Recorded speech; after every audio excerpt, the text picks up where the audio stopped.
This is Whiskey Whereabouts. I'm Tim, and today's episode has been in the making for a full year. 1 year ago, I bought these two identical bottles of Ardbeg 10 year at the same shop, off the same shelf, at the same time, and I did this so that I could conduct a little experiment in how the whiskey in these bottles would age under different conditions. So, I immediately transferred a little bit more than half of the contents of each bottle into glass bottles like this 375 milliliter bottle. One of the bottles I put away as is with the level below 50% whiskey in the bottle. The other I treated with the private preserve gas before I put it away. And the third sample existed in the glass bottle with no headspace. So, after putting them away in a dark cabinet for a full year, today I'm going to do a blind tasting to find out what effect, if any, these different conditions have had on the whiskey, and I'm going to reveal the results right now. My whiskey journey has taken me to Scotland and back. I've explored whiskey education, tastings, and distilleries from Islay to Speyside. And now my journey continues here, with you, on Whiskey Whereabouts. So why did I do this at all? It's sort of generally accepted that once you get the level of that whiskey in the bottle, after you've opened it down below 50%, it's more air than whiskey, there's likely to be some sort of degradation, right? We sort of just accept that. And there are some general, if you look at videos like this one on YouTube, discussions of what to do about it, right? Treating it with the gas, reducing the headspace in the bottle, so there's more whiskey than air by transferring it over to the smaller bottles. These are sort of the most commonly discussed methods, but there is some contrary information out there. There's a lot of whiskey YouTubers, there's a lot of discussion online, people swearing by the gas, people with huge collections that have treated them to preserve them. But there's also some question about whether or not the gas might have an impact. Is the gas adding anything? One of those prominent sort of series of videos on this topic was on the Scotch Test Dummies channel, where they went over multiple years and seemed to discover that the gas samples that they were comparing were inferior and that weren't holding up as well. And so I decided to test these methods against each other for my own purposes to see what I could discover. Okay, so now it's August and it's been about 7 months with my Ardbeg 10 bottles split in these bottles. So I've poured a sample of each. They've been placed randomly, so I do not know which one is which, and it's time for me to taste the 3 bottles and see if I can tell a difference. And I'm getting all the Ardbeg sort of notes that I expect from this 10 year. Go in for sample number 2. There's a difference here. This one seems a little bit more subtle. Finish is long. Doesn't feel like it's quite as big. A lot of honey on the palate. Ready for the third one. Seems a little bit oaky or a little bit more bitter kind of as it's on the finish. That honey was certainly on the palate. This sample is the standard bottle, less than 50%. This sample is the gas. This sample, the glass bottle with very little headspace. Okay, so to sum up, one of these 3 samples has aged a little bit different than the other 2, and it is the sample that was treated with the gas. It's not as robust, it's not as rich, I don't think, to me, but I will say this. It's still a little bit hot, hotter still than the sample that was stored in the bottle with no gas, but less than 50% volume of whiskey in the bottle. Not as hot on the nose, but the flavor's there. Richer than the gas sample.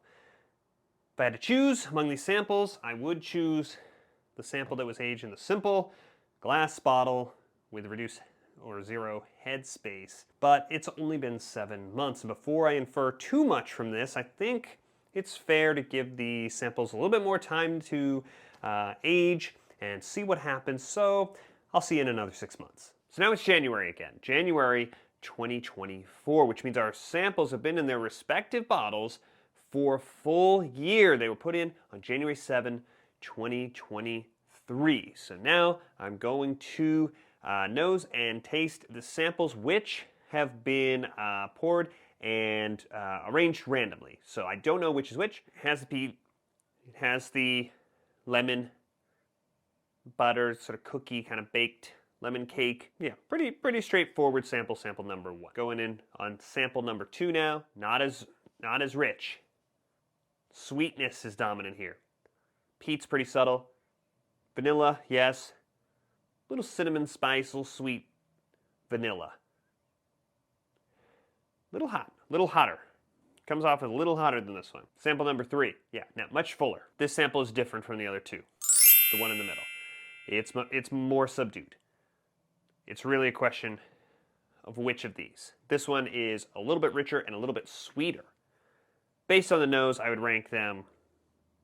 This sample number 3 is the first, second, and third. Now on the palate, yeah, vanilla, honey, a little lemon, something sweeter, almost a candy.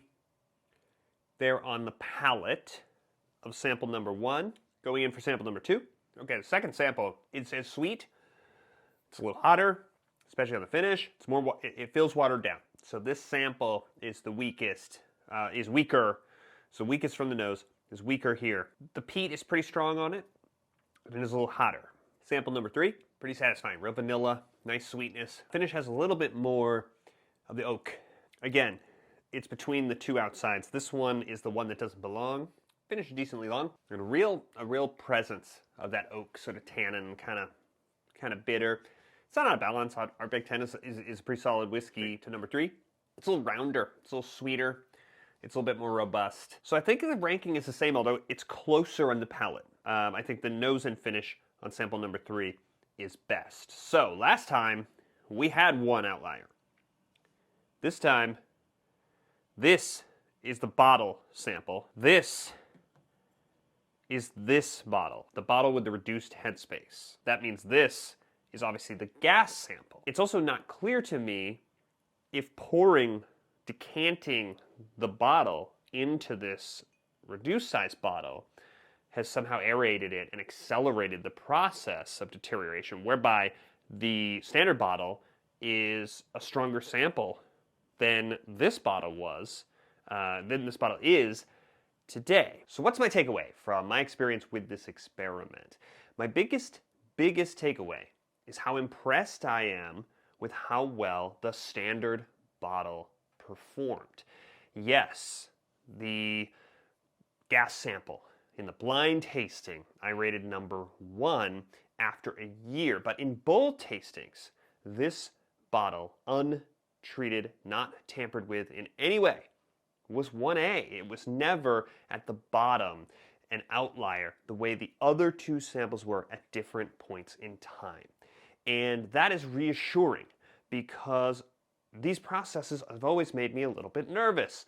I'm adding to the whiskey in the bottle, which I am very, very reluctant to add anything, even these gases that are described as inert. They're not supposed to have any impact on the whiskey, but they clearly did, at least in the short term after 6 months. It has always made me nervous transferring the whiskey into these smaller bottles and effectively aerating it slightly. Look at the footage at the beginning of this video of me a year ago pouring these out, separating.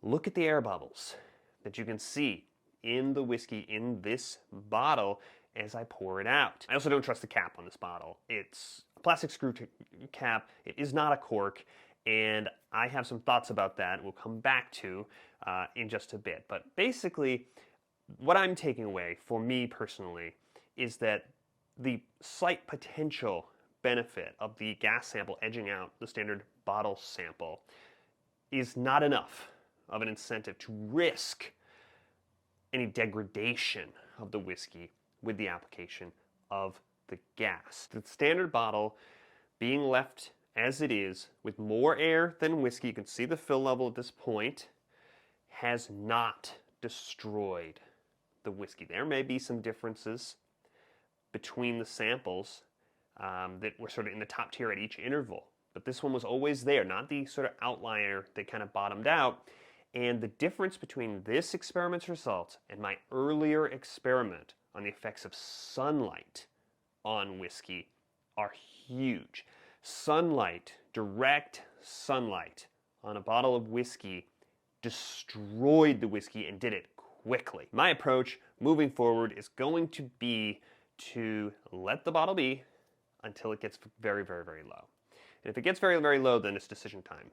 Decision time about killing that bottle or trying to preserve it if I have some need to keep it around, an incentive to keep it around, and transferring it over into the small bottle. The next experiment is going to involve these smaller bottles, probably smaller than this. I will set up an experiment here once I can kind of figure out the terms to try to test these bottles versus a much lower level even than this standard bottle. Maybe use some of the film to seal up the cap because I don't trust the cap.